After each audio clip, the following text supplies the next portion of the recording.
person. Little mom and pop shops are making these things, and that also then makes it difficult to do this. So clearly, these decisions were begun several years ago to begin, scaling down the shuttle program, shutting down the assembly lines.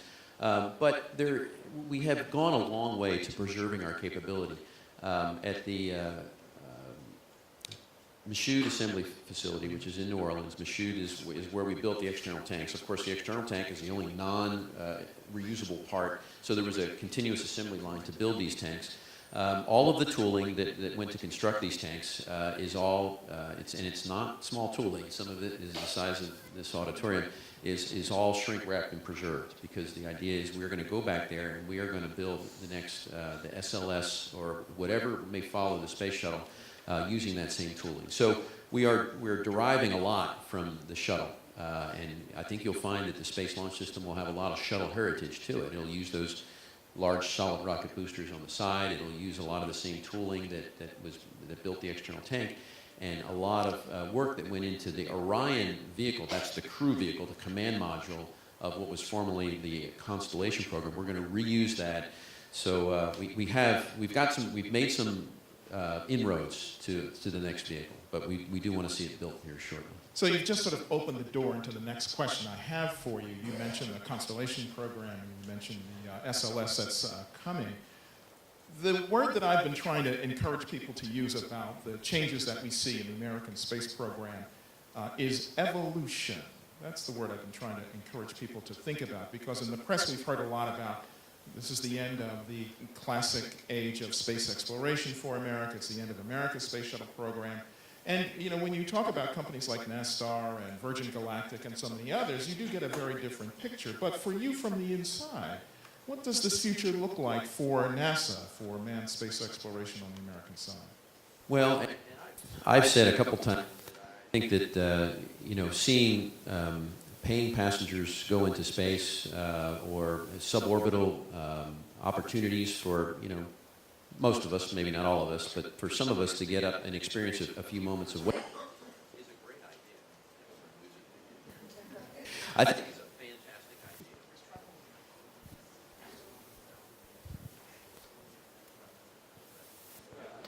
idea. And laughing at us.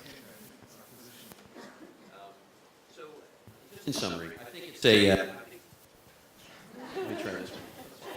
It'll work. Wow, look at that. I think this is the direction we need to go, because it's going to enable us to do it a little more inexpensively than we can do it. And I hate to say NASA can't do things on a budget. We can do things on a budget.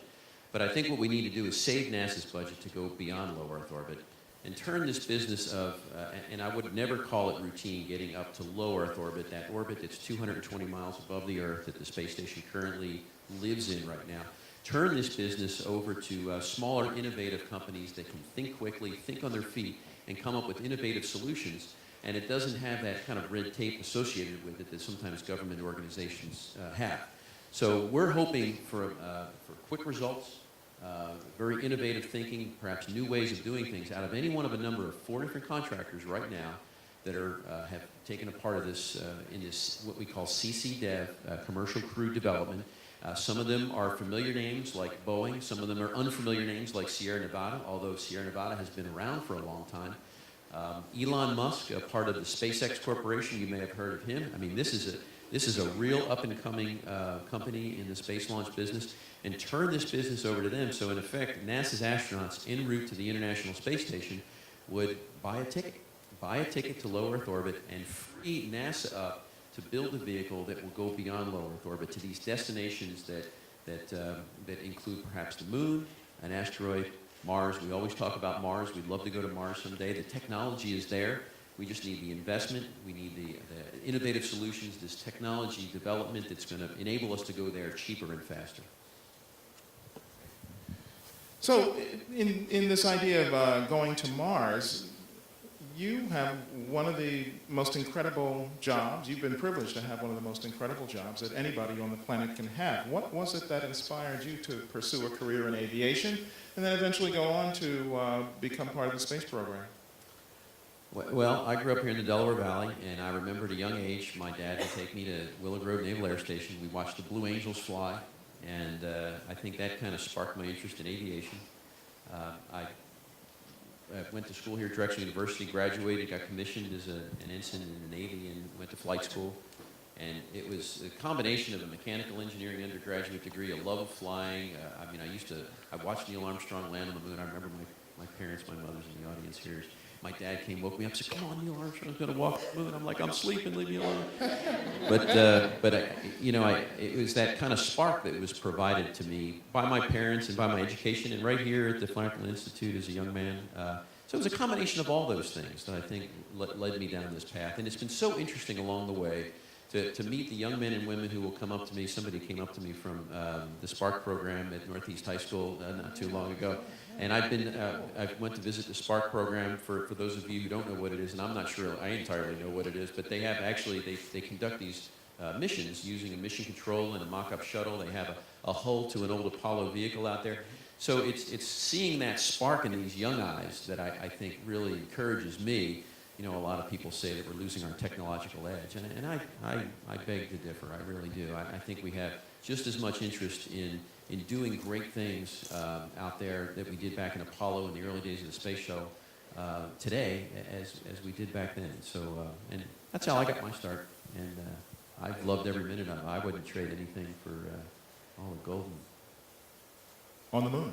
On the moon. Still a good career opportunity, you think? Kids who are interested in aviation, space exploration? Absolutely, and not that everybody who comes to work for NASA needs to or wants to be an astronaut. Of course, sure. Okay, but you know, a lot of people think maybe the astronaut business is going out of business. It's not. Our office is sized at about 60 right now. Now it's down from its peak of about 140, which dated back about 8 years ago. But NASA just announced that they're going to hire another class in 2013. I just saw that. The whole interview process will begin here next week, actually it's next year. They're going to start interviewing, and they'll select a class, I think they said of 8 to 12. You probably know the number better than I do. So we're alive and well, and of course those astronauts are destined to spend time on the International Space Station, and there's worse things to do in the world than spend 6 months circling the globe looking down the Earth. And some of them will also play a part in the development of the Space Launch System, this mammoth 400-foot tall rocket that's going to send American astronauts to points beyond.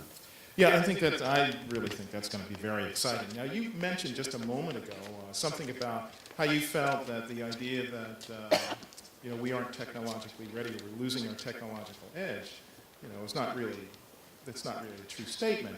But there has been a lot of discussion about the quality of American grade school education and the number of PhD scientists that are being turned out of our higher educational schools and such.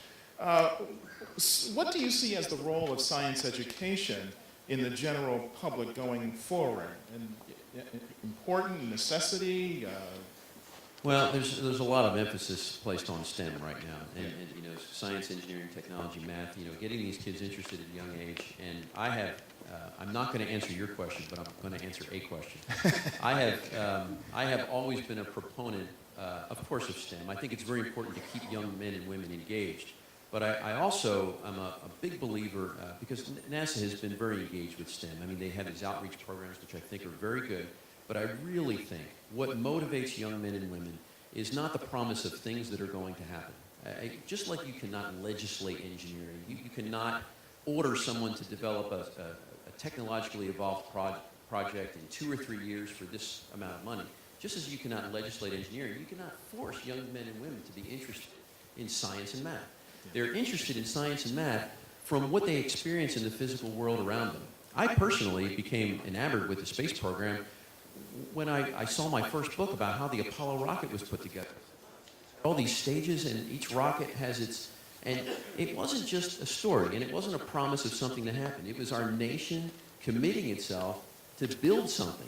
There was hardware being built. You could see it, you could experience it, you could watch the test launches, the rocket firings on television, and it was that was like, wow, this isn't just in a book. This is real. We are really doing this. Yes. And I think it's that kind of inspiration that really keeps the young men and women going, Yeah.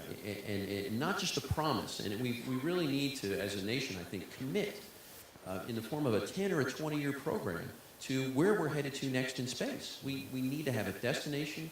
We need to have